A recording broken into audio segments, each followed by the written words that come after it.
Good morning, everyone. It is Tuesday, December the 29th, 2020. It is currently 11:24 a.m. Central Time. I'm coming to you live from Victory Baptist Church, located here in Ovalo, Texas.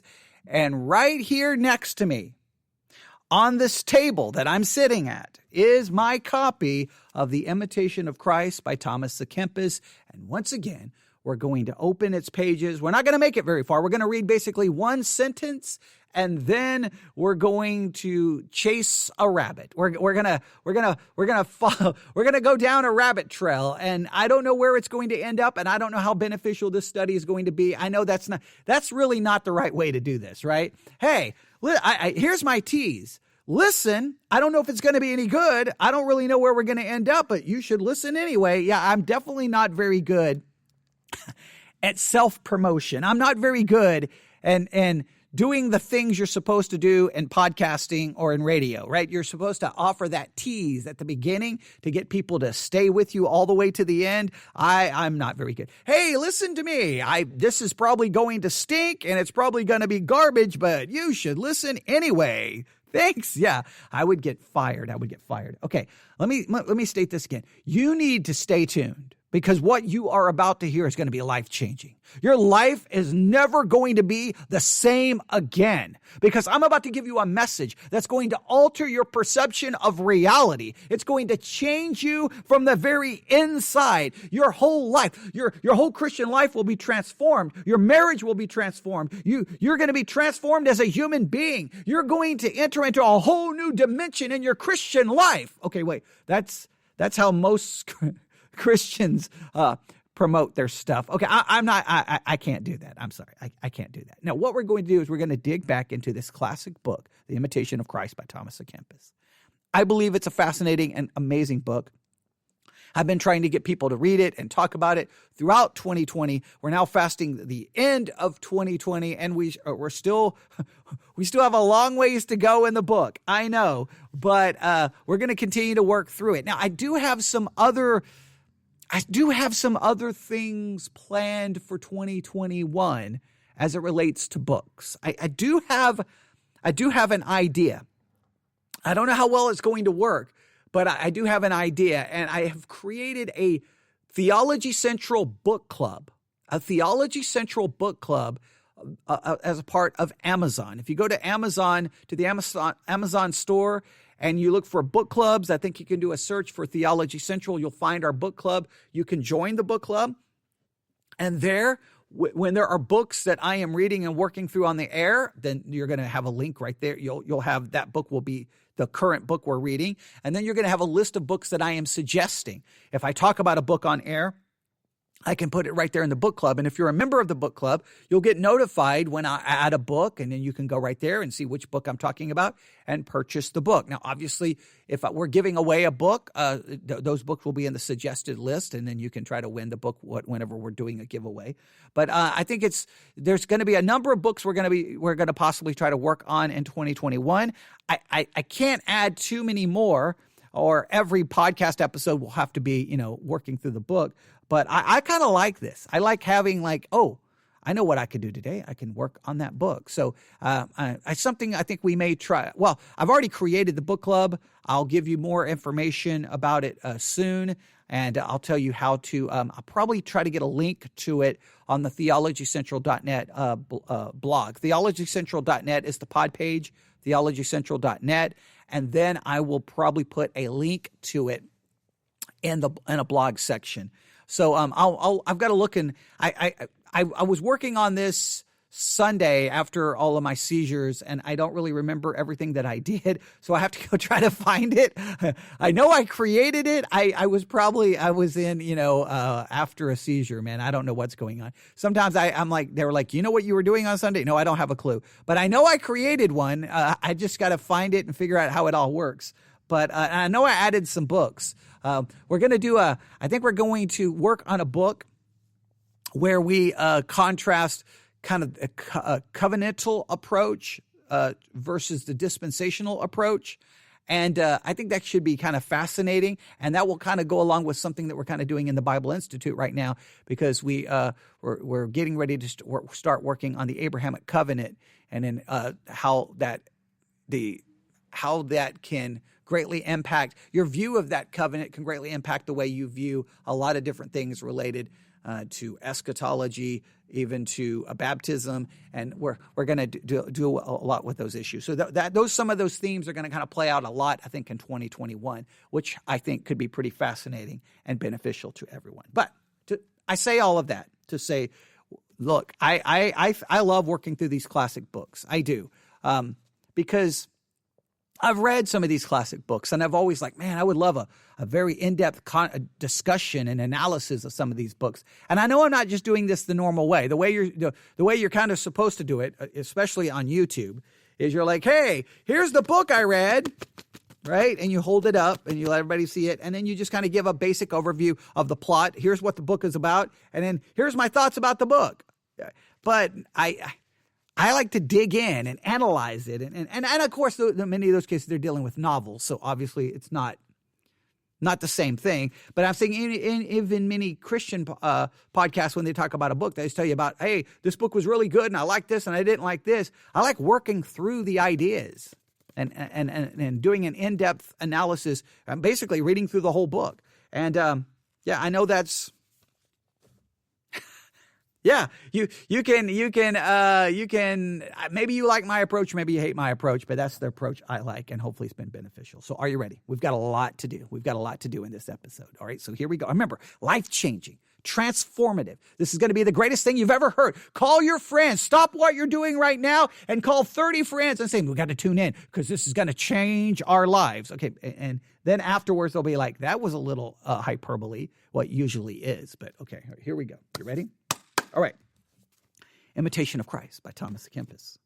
Book 1, chapter 19. It is called Exercises of a Religious Person. Exercises of a Religious Person. If you're looking at your mobile device right now, looking at the screen, clearly that's not the title I gave for this episode. If you listen to the last episode, you know why, but let's put it all together. Here we go. So, chapter 19, book 1, Thomas à Kempis, Imitation of Christ. This is how this chapter begins. The life of a good religious person ought to be mighty, powerful, strong, and all virtues. And all virtues. Now, as soon as I read that, my mind was like, wait a minute. Thomas à Kempis is writing from a Catholic perspective. And whenever you mention virtues in the Catholic perspective, you have to immediately start thinking about the virtues. So I am interpreting this, and I could be wrong. I've stated that. I'm not being dogmatic. I think that Thomas à Kempis had in mind that we need to be mighty in the virtues. So I set aside Thomas à Kempis's Imitation of Christ, and I picked up the Catechism of the Catholic Church. The Catechism of the Catholic Church. And I turned to page 443 of the Catholic Catechism. Because there we have Article 7, which is entitled, The Virtues. The Virtues. All right? The Virtues. Now, here they begin to talk about virtues, and we talked about, I'm not going to review everything. They give their definition of what a virtue is. They talk about the goal of a virtuous person is to become like God. They talk about human virtues. Then they talk about the cardinal virtues. The cardinal virtues. And they said that there are four virtues that play a pivotal role and accordingly are called cardinal because all the others are grouped around them. And the four cardinal virtues are prudence, justice, fortitude, and temperance. And so in the last episode, we focused on prudence. Now, you see the title of this episode. We're going to continue that focus in this episode, and we're going to really, really dig into this idea of prudence. Let me remind you what the Catholic Catechism says about this virtue. All right? This is paragraph 1806 or page 444 in the Catholic Catechism. It states this: prudence is the virtue that disposes practical reason to discern our true good in every circumstance and to choose the right means of achieving it.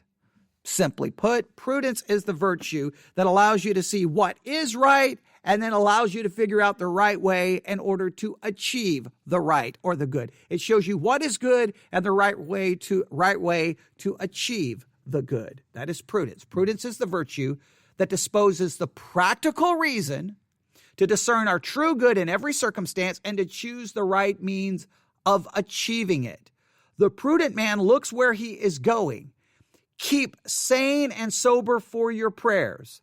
Prudence is right reason in action, writes St. Thomas Aquinas, following Aristotle. It is not to be confused with timidity or fear, nor with duplicity. It is called the charioteer of the virtues. It guides the other virtues by setting rule and measure. It is prudence that immediately guides the judgment of conscience. The prudent man determines and directs his conduct in accordance with this judgment. With the help of this virtue, we apply moral principles to particular cases without error and overcome doubt about the good to achieve and the evil to avoid. Now, we broke all of that down in the last episode, but the more I started thinking about this idea of prudence, this was the question I had. All right, now listen to me carefully. Prudence is, according to Catholicism, is the first of the cardinal virtues, and that this virtue, the way they describe it, is of the utmost importance because it's going to use your reason. It's going to basically activate your reason so that you can see what is good and you can see the right way to achieve the good. That through the virtue of prudence, you're going to be able to look at a situation, any situation that arises, and you're going to be able to apply the morality to those specific cases in a correct way. And the more, when I read what they had to say about prudence, I'm like, man, this sounds like a virtue that we should probably focus on far more. We need Christians who are prudent, who uses the virtue of prudence so that we can see what is good. We can do the right. We can use the right. We can achieve that good in the right way. And we can apply morality to specific cases that in a correct way. That all sounds something that we desperately need, but here is the ultimate question. I know I said I was going to give you the question and I didn't. I gave more of an explanation. But here is the question I had. If that is all true about prudence, is the idea of being prudent a biblical idea? What does the Bible have to say in regards to being prudent and to prudence? So in this episode, we're just going to engage in basically some simple Bible study and finding out what the Bible has to say about this virtue. And maybe it will motivate us to really think about this from a scriptural perspective and maybe see that it has a biblical significance as well. We're going to see what we're going to discover, all right? So the first thing we're going to do is we're going to look up the word prudent or prudence in a Bible dictionary, all right? We're going to see what we discover here, all right? I'm going to remove the cover here from this dictionary. All right, there we go. And I've got to be all turned all weird because I got the microphone right in front of me and I'm turned all weird because this is a big dictionary. Okay, this thing could kill people if you threw it at them, all right? So I got this Bible dictionary, Nelson's New Illustrated Bible Dictionary. I'm on page 1043, and at the bottom of the page, we have the entry for prudence. This is what it reads: prudence, skill, good judgment, and common sense. So skill, I think this is referring to skill and reason. I think that's what that's referring to. Good judgment and common sense. Both David and Solomon are described as men of prudence. The book of Proverbs has good words for the prudent person. And then it gives some scripture. So that's what they have to say. So basically, prudence is skill, good judgment, and common sense. And David and Solomon are described as men of prudence and wisdom. So prudence is associated with wisdom there. All right. Now, my first thoughts when I read that is, okay, that's great that David and Solomon were considered prudent men.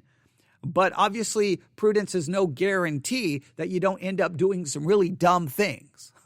You can be prudent, but end up doing some really dumb things. Because always remember, we've always got to understand this. No matter what virtue that we develop in our life, we can look at the 4 cardinal virtues. No matter what virtue we develop, no matter how much wisdom just think about it. Solomon is considered the wisest man who ever lived, right? Human being, the wisest human being who ever lived. And look at how he ended up. Look at how look how the wisest man who ever lived, humanly speaking, ended up. He ended up a serial adulterer, right? A serial adulterer, a polygamist, and an idolater because his hearts were turned to worshiping false gods because of all the women in his life. And then ultimately leads to, you could argue, really sets the ground for the dividing of Israel into the divided kingdom. So the wisest man who ever lived ends up basically dying as a serial adulterer, a polygamist, and an idolater. Well, now you say, well, how could that end up? Because wisdom, listen, no matter what virtue we have, no matter if it's wisdom, no matter if it's prudence, that doesn't override the reality of our depraved nature. Right? Because sometimes I think Christians just think, I know we have a depraved nature, but hey, if I do this and I do this and I do this, here's the formula, boom, boom, boom, boom. We can overcome the sinful nature. We have victory. We're more than conquerors. If we're in Christ, we're a new creature. Old things are passed away. And we quote all of these scriptures, in many cases giving an application that goes beyond the reality. The reality is I'm still a sinner. There's still sinful desires inside of me.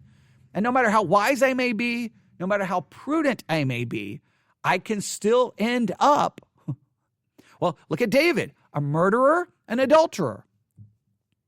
Solomon, the prudence that they demonstrated at times did not guarantee that it was going to stop their sinful nature. It's just something that we can never overlook that, all right? Because I think sometimes in preaching, we will emphasize, hey, look at what David did here. Look what Solomon did. Look at how wise they were. And then we just ignore the totality of their lives and the mistakes.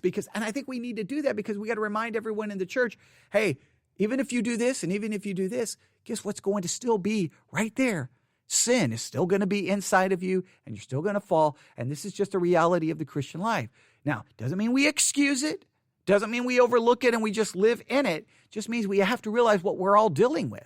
And we're all going to fall. We all got to realize everyone's going to fall. Everyone's going to sin. And we got to pick each other back up. That's the thing. All right? But yeah. All right. We could talk all day about that. All right. So here we go. So let's look up.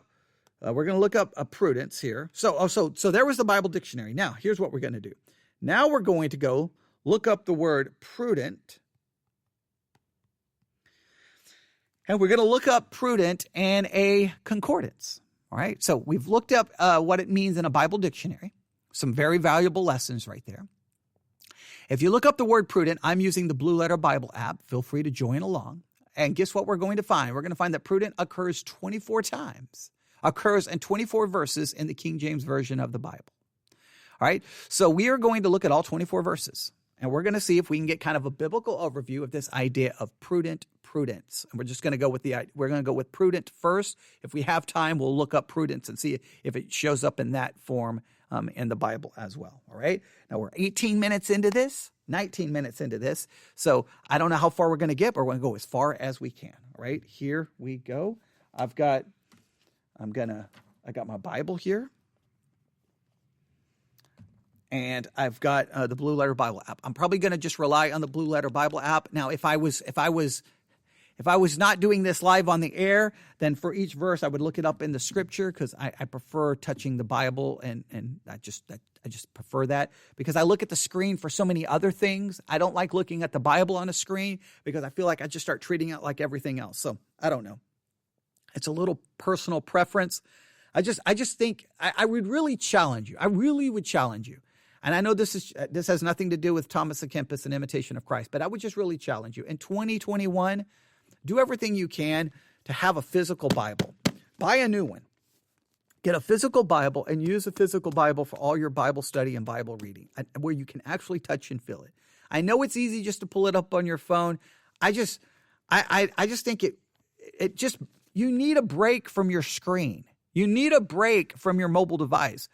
And I know I say that as someone who wants people to use their mobile device and listening to me, but hopefully one of the things about podcast is you hit play on the podcast and you can set your mobile device down. You don't have to look at it, right? So I just really ask you to consider that. Just buy a new Bible. Get a notebook, get a pen and pencil, and just when you do your Bible study, try not to look at a physical screen unless you have to, like you're looking up a resource, to look something up. But try your best to use a physical. I just think there's something there to it. I know that sounds dated, and I hate that, but I just think there's something to that, all right? And I think in many cases, many younger people are starting to realize that as well. So that they prefer, in many cases, an actual physical thing, like a physical book over a digital book. But all right, we could have that discussion. Here we go. We're going to go through these 24 verses and where the word prudent shows up. All right, the first place it shows up is 1 Samuel 16:18. Now, this is where David is described as being prudent. Look at what it says. 1 Samuel 16:18. Then answered one of the servants and said, Behold, I have seen a son of Jesse, the Bethlehemite, that is cunning in playing, a mighty, valiant man, a man of war, and prudent in matters, and a comely person, and the Lord is with him. There is the idea of prudent. Now, let's do something. That's 1 Samuel 16:18. I'm going to go to Bible View. I'm going to click on it. I'm going to go to the interlinear. And the word prudent here, describing David, is this word, all right? This word. Strong's H995. Bean. And the idea of prudent here is it's used it's used 170 times. The Hebrew word here, again, if I said Greek, I apologize. The Hebrew word, we're in 1 Samuel, so obviously it's Hebrew. It's used 170 times, and it's used to understand, understanding, consider, prudent, perceive, regard, discern, instruct. The Strong's definition means to distinguish, generally understand, consider, be cunning, diligent, direct, discern, eloquent, inform, instruct, have intelligence, look well, perceive. Basically, the idea is when David is described as prudent, this is someone with the ability to understand, to discern, can see things the correct way. They have a skill and understanding. Now, we need that skill and understanding that we can perceive things. We can perceive what is good. We can perceive the right way to achieve that good, and we can perceive the correct way to apply morality to certain standards, to certain issues and situations. All right? So it carries that basic idea. All right? So the word is being is the Hebrew word there. Now, go back and type in prudent. So there's the first place it shows up. All right? Prudent. One more. Let me go back here. All right, so 1 Samuel 16:18 is the first place it is used. It is, again, describing David as being prudent. Now, just please note, he's prudent in matters, but that didn't ultimately stop him from for not using that being prudent, not using that skill, not using that ability to discern when he fell into his great sin. All right, so it's not a guarantee. All right, next place it is used is Proverbs 12:16. Proverbs 12:16, and it reads this way in the King James: A fool's wrath is presently known, but a prudent man covereth shame. Proverbs 12:16, a fool's wrath is presently known, but a prudent man covereth shame. Now, what is that referring to? Well, let's do this. Let's look up Proverbs 16. Let's look up Proverbs 12:16. Let's look it up in a number of translations. I'm going to go Proverbs 12:16. And yes, I know I'm using a lot of digital devices here. Okay. All right. Now this one's interesting. Okay. All right. Proverbs 12:16. I'm going to read it from the King James again. A fool's wrath is presently known, but a prudent man covereth shame. All right. Now let's read this in some other translations and really think about this. Fools show their annoyance at once, but the prudent man overlook an insult. All right. So the way the King James says, you have a fool and their wrath is presently known. As soon as something doesn't go their way, boom, they show their anger. Boom, they get mad. They let it be known. But the prudent man, the King James says, covereth shame or overlooks an insult. That's the way the NIV puts it. All right. Let's look at some other translations. The New Living Translation. A fool is quick-tempered, but a wise person stays calm when insulted, or a prudent. See, that translation uses wise in the place of prudent. The English Standard Version. The vexation of a fool is known at once, but the prudent ignores an insult. Berean Study Bible. A fool's anger is known at once, but a prudent man overlooks an insult. New American Standard. A fool's anger is known at once, but a prudent man conceals dishonor. Now that is so convicting. I have to stop, and because here's where I depart from being like some pastors and Christian podcasters. Look, I'm not even going to pretend that I'm prudent in this way. Look, if you come at me, I have a tendency to come right back. I have a tendency to like, no. You just insulted me. Boom, let's go. And that's not godly. That's ungodly. And I think I've gotten better that now I can just say, okay, that's it. Because I get some serious insults sent to me on a pretty regular and consistent basis on email, comments on YouTube, et cetera, et cetera. I've tried to get better at just saying, you know what, that's probably not worthy to respond to. Now, it makes me mad, but I try my best to just be, prudent and overlook it. Now, how prudent are you? Now, see, this is a virtue. Now, this is the whole point we're doing this.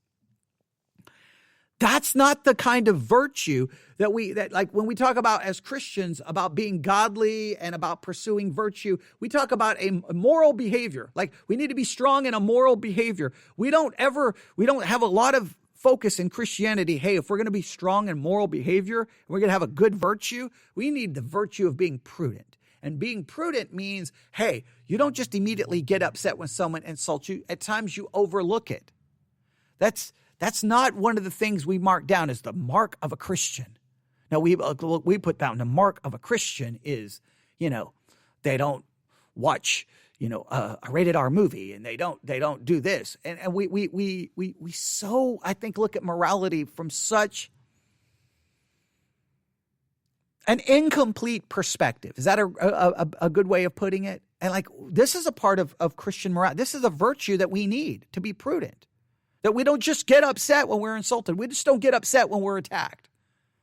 And I think Christians have lost this virtue in light of I hate to say this, and I know people will get mad. I think that some Christians have seemed to take in their way of dealing with their enemy. They've taken their marching orders from, say, Donald Trump's Twitter account, and we don't follow that. That's not the way we do so. We don't get on Christian radio, and I've seen this. Calling liberals liptards. I think that's the term they use. Well, that's not Christian. That's evil. That's ungodly.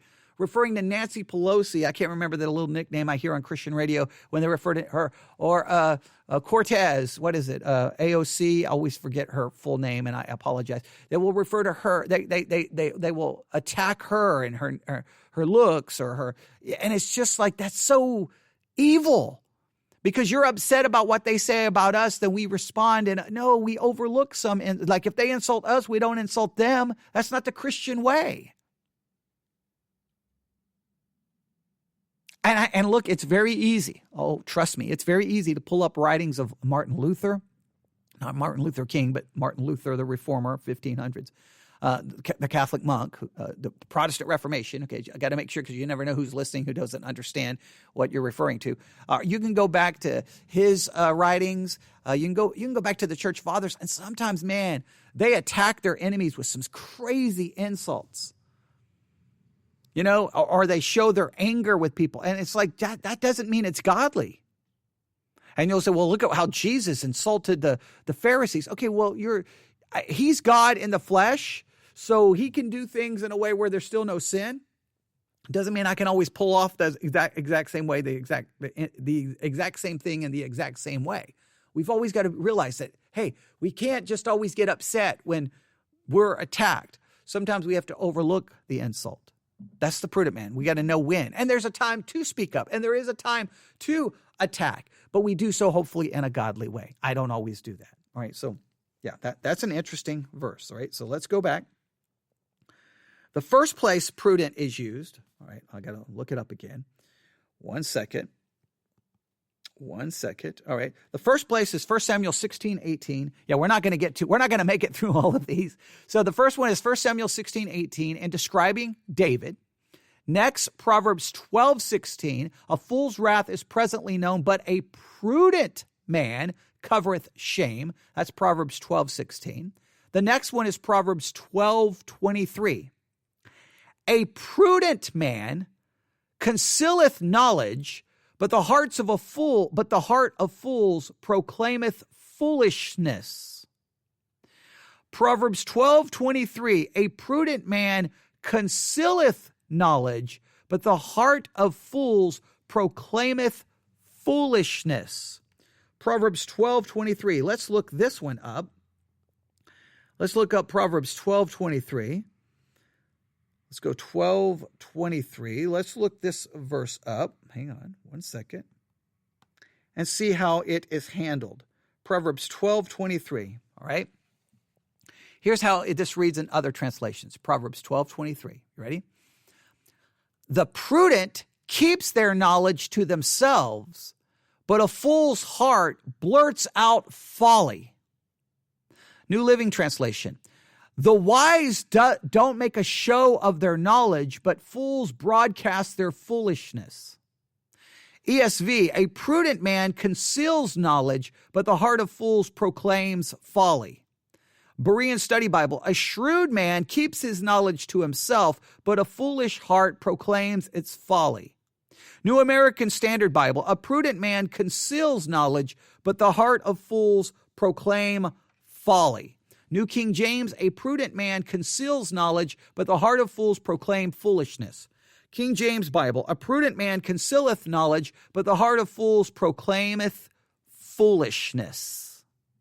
All right. Now, we'll go back to this. I got to look it up one more time. Anytime I leave this screen, it goes away. I hate that, but just that's what we're going to have to deal with. So Proverbs 12:23, a prudent man concealeth knowledge, but the heart of fools proclaim foolishness. Now, what can we learn about this principle? Here's the key.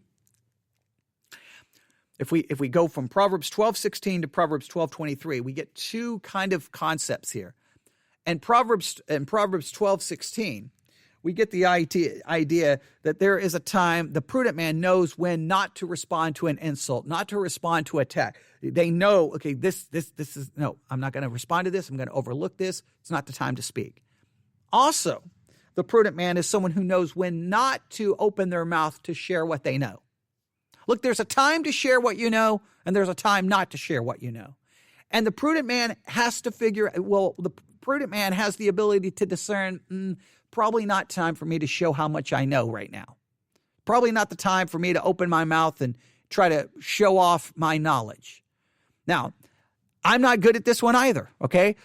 This is basically what I am going to discover before this is over is that when it comes to prudence, I lack in this virtue. And look, I put the blame on me. The blame is on no one else. Let me make it very clear. The blame is on no one else. It is on me.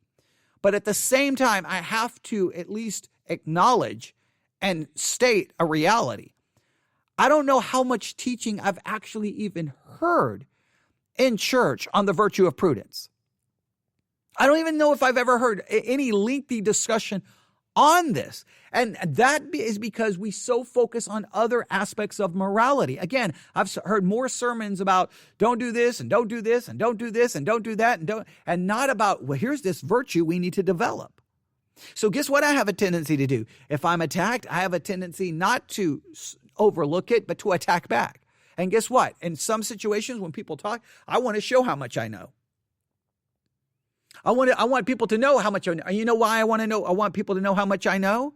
Because it's about me, about my ego. I want to feel that they think, wow, he's really smart. I want that. I want that praise. I want to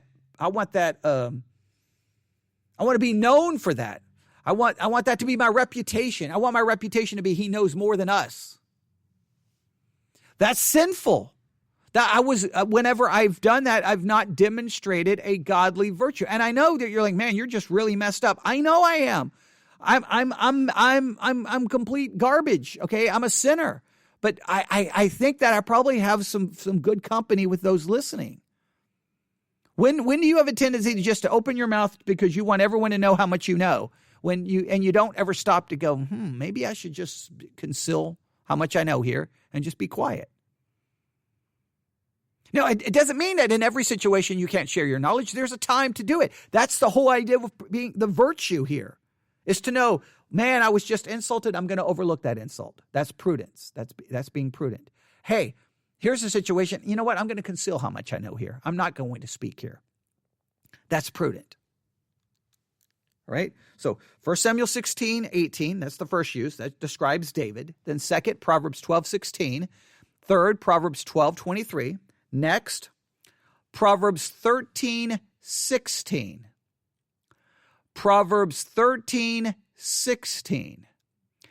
Every prudent man dealeth with knowledge, but a fool layeth open his folly. Proverbs 13:16. Every prudent man dealeth with knowledge. Now, how do we understand Proverbs 13:16? Well, once again, let's just go look up Proverbs 13:16. Proverbs 13:16, and let's just see how this verse is understood in some of the different translations. All right? Proverbs 13:16. Proverbs 13:16. All who are prudent act with knowledge, but fools expose their folly. New Living Translation. Wise people think before they act. Fools don't and even brag about their foolishness. That's really the idea here. Proverbs 13:16, the prudent man, we think before we act, or we think before we speak. And when I say we, I'm not speaking of me because I don't always think before I speak, so I shouldn't say we. I'm saying that as Christians, we should pursue a virtue where we do think before we speak. We think before we act. ESV, every prudent man acts with knowledge, but a fool flaunts his folly. Berean Study Bible, every prudent man acts with knowledge, but a fool displays his folly. New American, every prudent man acts with knowledge, but a fool displays folly. New King James, every prudent man acts with knowledge, but a fool lays open his folly. King James, every prudent man dealeth with knowledge. Dealeth with knowledge. So the idea is, yes, you think before you act, but you're thinking based off knowledge, based off information. So before you say anything, before you do anything, the prudent man is like, I'm going to get knowledge. I'm going to get information. I'm going to get truth. I'm going to get facts. Before I speak, listen, before I post something on social media, before I share anything, I'm going to be deliberate. I'm going to gain knowledge before I act. All right? So let's go back through these again. Right? Go back through these one more time. I don't know how far we're going to make it. We're at 39 minutes, so we may look at one more and stop. All right, so here we go. First, 1 Samuel 16:18. That describes David as being prudent in matters. Proverbs 12:16. A fool's wrath is presently known, but a prudent man covereth shame. In other words, the fool, as soon as something happens he doesn't like, his anger is shown. The prudent man, he will overlook an insult. He will overlook a situation. He will overlook it and not just immediately go to wrath and anger. He doesn't do that. I wish I was better at that. Proverbs 12:23. Well, the only way I've got to develop this virtue of prudence. Now, even if I develop it, I'm still going to at times act in an ungodly manner. All right. Proverbs 12:23. A prudent man concealeth knowledge, but the heart of fools proclaimeth foolishness.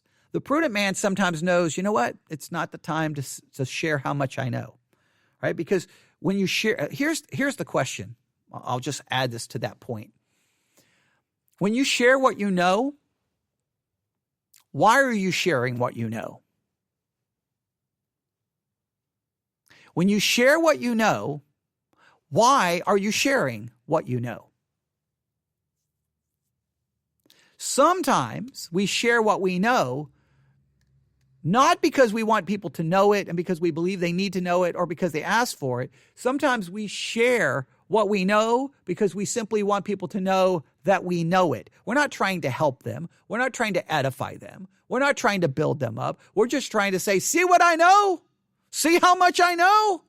You see that? Are you not impressed? Are you not entertained? Are you not blown away? Look at how much I know. And I've done that. I've done that. For the only reason I'm sharing what I know is because I want them to know what I know. Not because I want them to know because I want them to understand. I just want them to know that I know. I don't care if they know what I know. I just want them to know that I know. We've all been there. All right. Oh, come on. You know you have.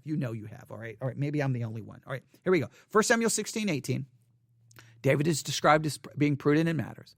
Proverbs 12:16. A fool's wrath is presently known, but a prudent man covereth shame. Proverbs 12:23. A prudent man concealeth knowledge, but the heart of fools proclaimeth foolishness. And then Proverbs 13:16. Every prudent man dealeth with knowledge, but a fool layeth open his folly.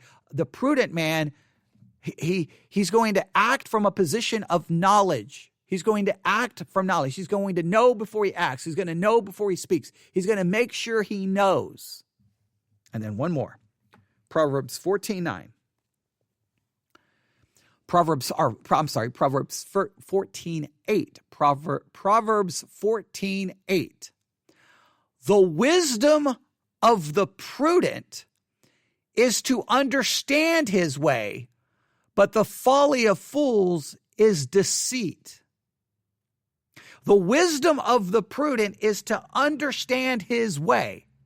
The prudent man wants to understand his way. He truly wants to see it. But the folly of fools is deceit. The folly of the fool is to be deceived about their own way, to be deceived about their own selves. But the prudent man is to understand his way. He truly wants to understand his way. Let's see how this is translated in other translations, all right? Proverbs 14:8. I'll go to Proverbs 14:8.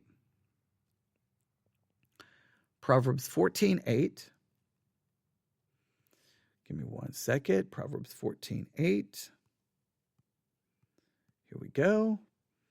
And we will look at this right here. Proverbs 14:8. I'm going to look at a number of translations.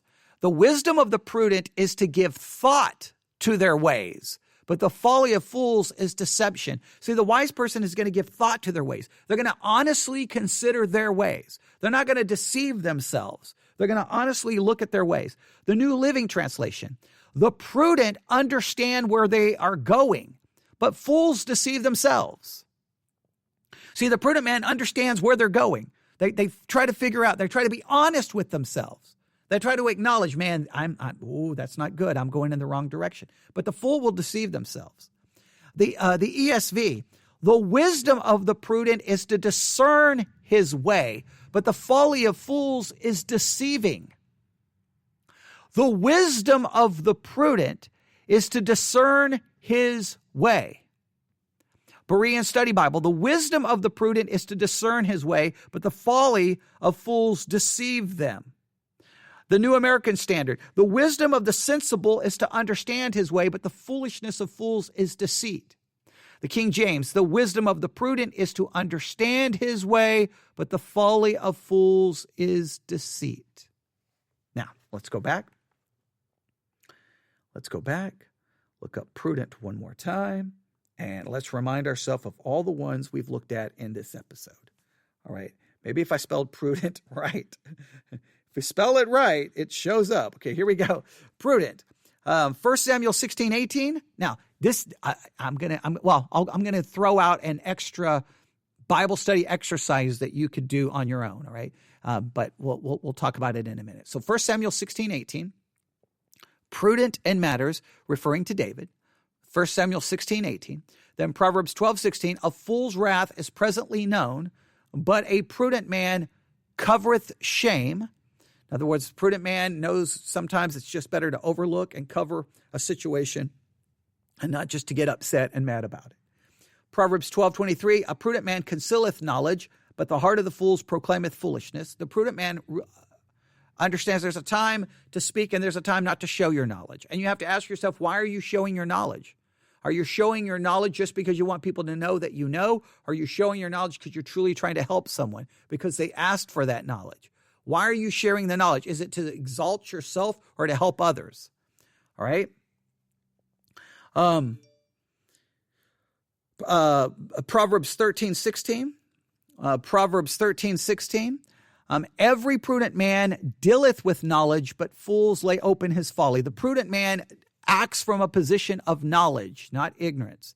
And then Proverbs 14:18, the wisdom of the prudent man is to understand his way. The prudent man looks to his way, examines his way, is honest about his way. But the fool, the folly of fools is deceit. They will deceive themselves. That is the Proverbs gives us, listen, the book of Proverbs has been instrumental so far in this episode in giving us the virtue of prudence in action. So we've got this idea. Here's this virtue that we need. It's a cardinal virtue. It's called prudence. The Bible takes this concept and says, here's what it looks like in everyday action. So let me ask you, are you a prudent person? Is prudence a cardinal virtue in your life? We need to develop this virtue. We need this in our life. So here's what I would challenge you to do. So far, look at the Proverbs that I've given you. All right, the ones I've given you, I'll just write them down one more time. Are you ready? Proverbs 12:16, Proverbs 12:23, Proverbs 13:16, and Proverbs 14:8. All right? So let me go through them again. Proverbs 12:16, Proverbs 12:23, Proverbs 13:16, and Proverbs 14:8. Now, here's what I would challenge you to do. Consider the life of David. Consider the life of David. Everything you know about David, can you think of examples in the life of David where he showed that he followed Proverbs 12:16, that a fool's wrath is presently known, but David did not respond to an insult. He did not show his wrath. He overlooked an insult. He overlooked an attack. Can you find an example of that? Can you find an example of Proverbs 12:23 where a prudent man conceals how much you know? Are there situations where David did not show his knowledge, did not show what he knows? Proverbs 13:16. Every prudent man dealeth with knowledge, but a fool lay open his folly. Can we see an example in the life of David where he demonstrated that he acted from a position of knowledge? And can we find situations in the life of David where he demonstrated that he used prudence to understand his way, that he acknowledged and saw his way for what it is instead of deceiving himself? That's just an extra study you could do. So we stopped. Where did we stop? We stopped with Proverbs 14:8. We stopped with Proverbs 14:8. So I'm going to have to write this down somewhere. I'm going to just write this down. Proverbs 14:8. Yeah, that's me writing. Proverbs 14:8 is where we stopped. And that's where we'll pick up in our next episode. All right, there you have it. That's a lot to consider. We desperately need the virtue of prudence. And I need it in my life. You need it in your life. Does your church as a whole demonstrates the virtue of prudence? It's something that we really need to think about. All right, I'll stop right there. You can email me at newsif@yahoo.com, newsif@yahoo.com. All right, everyone have a great day. God bless.